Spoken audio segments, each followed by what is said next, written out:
તો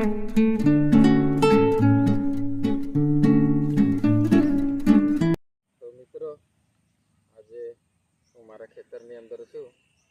આ તમને દરેક સગડા જાણો છો કે જે વરસાદ આવ્યો છે એના કારણે આ ભાતનું નુકસાન થયું છે. જો આને તમે જોઈ શકતા હોય તો તમને દેખાશે કે જે ભાત પાક્યું છે તે ઉગી નીકળ્યું છે. એટલે હવે આ ટોટલી નુકસાન છે. આનું કંઈ વળતર મળવાનું છે નહીં. ટોટલી બધું એ થયું છે. આ પાણી તમે જોઈ શકો છો, પાણીની અંદર ભીનું છે અને હવે આને લેવાનો કોઈ મતલબ નથી. એટલે મારું નુકસાન થયું એવું નથી, પરંતુ ઘણા ખેડૂત મિત્રોનું નુકસાન થયું છે.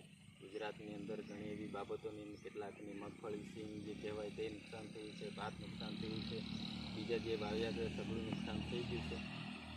હવે આ કુદરત તરફથી આવેલી આફત છે, એની સામે કોઈ લડી શકવાનું નથી અને એનો કોઈ મતલબ બી નથી. તો આશ્વાસન આપતા એક જ બાબત કે દુઃખી નહીં થઈએ, નિરાશ નહીં થઈએ. કુદરતે લીધું છે, કુદરત આપશે. અને વિશેષ હવે રડીને કે કાળાકૂટ કરીને કંઈ મળવાનું નથી. મારા પરિવારજનો પણ ઘણા દુઃખી છે. તેઓ કહેતા હતા કે આ વખતે બહુ સરસ પાક્યું છે, પરંતુ તમે જોઈ શકો છો વધારે વરસાદના કારણે આ નુકસાન થયું છે.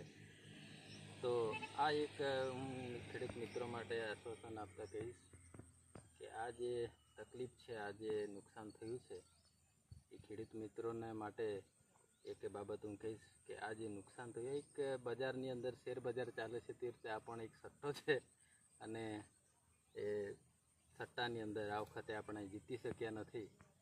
પરંતુ આ જે નુકસાન થયું છે એ જ ખરેખર ખેડૂતો જ સહન કરી શકે. ખેડૂતોમાં એ તાકાત છે, સહન શક્તિ સહન કરવાની, કે આજે ભલે નુકસાન થયું છે પરંતુ એ ખેડૂતની અંદર એ એક ખરેખર હું જોઈ શકું છું કે તે લોકો આજે નુકસાનની જે નુકસાન થયું છે એને ખરેખર તેઓ સહન કરી શકે છે. તો વિશેષ જેટલા મિત્રો, ખેડૂત મિત્રોનું જે નુકસાન થયું છે એ લોકોને પણ આશ્વાસન આપતા હું એ જ બાબત કહીશ કે જે નુકસાન થયું છે તે થયું છે, તે પાછું આવવાનું નથી. પરંતુ વિશેષ હિંમતની સાથે આપણે આગળ વધીએ, ખેતીમાં વિશેષ આગળ વધીએ અને કામ કરીએ.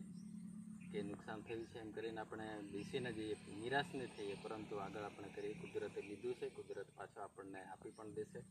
હવે આ નુકસાન થયું છે, વરસાદનું પાણી તમે જોઈ શકો છો. પાણી હજુ પણ એવો સમય છે કે હજુ પણ વરસાદ આવે એવી શક્યતા છે. મેં ઘણું વિચાર કર્યો તો લઈ લઉં, પરંતુ હવે આને કોઈ લેવાનો કોઈ મતલબ નથી. નહીં પૂળિયા નીકળે, નહીં કંઈ આ ભાત નીકળે. પરંતુ એક કિસાન તરીકે બીજા કિસાન મિત્રોનો હું એક બાબત, મારા મનની વાતો હું પહોંચાડવા માગું છું કે હતાશ નહીં થાય, નિરાશ નહીં થાય. સરકાર એનું જે પણ નુકસાન થયું છે, જે પણ આપવાનું તે આપશે, પરંતુ વિશેષ આપણે હિંમતની સાથે આગળ વધીએ. આપણે ખેડૂતોના દીકરા છે, તો ખેડૂતના દીકરા તરીકે આગળ વધીને આપણે એ બાબતને બતાવીએ કે ભલે નુકસાન થાય પણ અમે હિંમત હાર્યા નથી. એ હિંમત હું તમને આપવા માગું છું.